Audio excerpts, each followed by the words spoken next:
Please welcome to the stage, from the boys, Karen Fukuhara.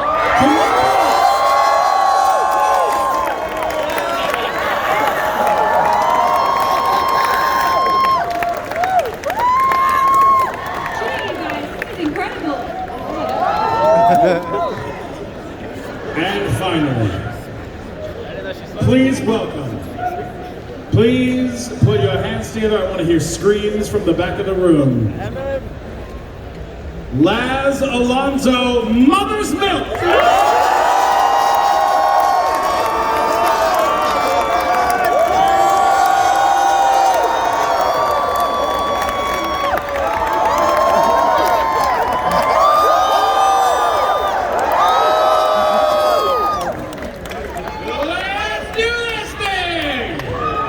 We have a lot of boys fans in the audience? Oh yes we do, oh yes we do. This show is absolutely an incredible show. I just wanted to start out by asking you all the same question.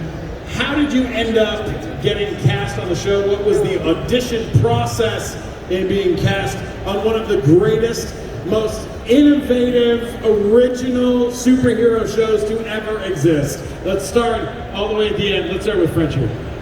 Wow. Can you guys hear me?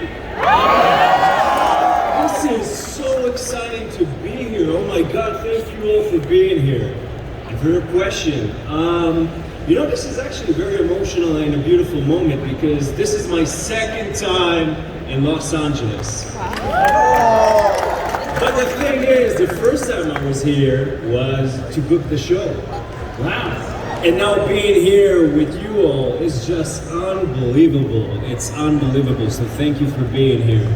I heard that you got into a little bit of trouble because of your audition. Is that true? Oh yeah, I almost got shot in the face. When I shot the audition for Frenchie. Shot it back in Tel Aviv with my friend, and I was doing the scene with a gun, obviously, as you know, our Frenchmen, and screaming. Apparently one of the neighbors looked from the shades, kind of saw a crazy guy yelling in French with a gun waving in his hand and called the cops. So the special forces came in, guns drawn.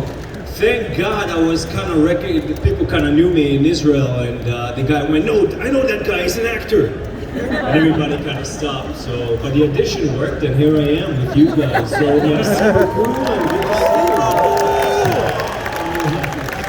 you. Karen, what about you? Yes, oh my goodness. How's it going, LA?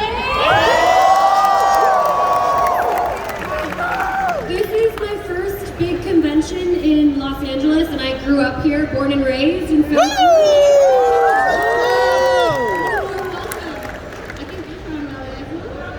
He lives in LA, sorry. Yeah, my audition story, you know, it was funny because Comiccon not in the pilot episode at all, so when I was sent the original script, yes, I was super confused. It made no sense to me. I said, okay, my character doesn't speak, and she's not in the first episode. What am I getting myself into? But when I started reading the sides and started working on the material for the audition, I kind of felt oddly at home, and it just kind of felt like the right fit, and so even though there were no words on the page, it felt really right to me. That makes a lot of sense. Yeah, I love that. Well, I mean, you've done an amazing job on the show. Isn't she incredible? She's incredible. Incredible. So much development, and did such a wonderful job with it. Laz, tell me about Mother's Milk. How did this happen? Thank you, Stephen. So it's funny because when I auditioned for the show, I was so depressed in my career because I was on network television for about 4 years at that point. And you know, network TV, you can't cuss. And I just, you know, every character that I played, it's always had edge, it's always been fiery and full of energy, and you know, some roles were super gangster, some roles were, but here on network TV, I just had to be clean cut and the good guy, and, you know, save the day. And I remember when the last show I was on got canceled, I said, I'm not going to audition for anything else unless it's something that I would watch. And it's got to have edge to it. It's got to be something that I would die to see, something that would be my favorite show. I didn't audition for a year. And when this came across my table and I read it, I said, this is the show. I knew it. And to be honest with you, that was the only audition I had that year. I auditioned in December, and by January they told me I got the role, and I didn't audition anymore since then. So, thank you. Yeah.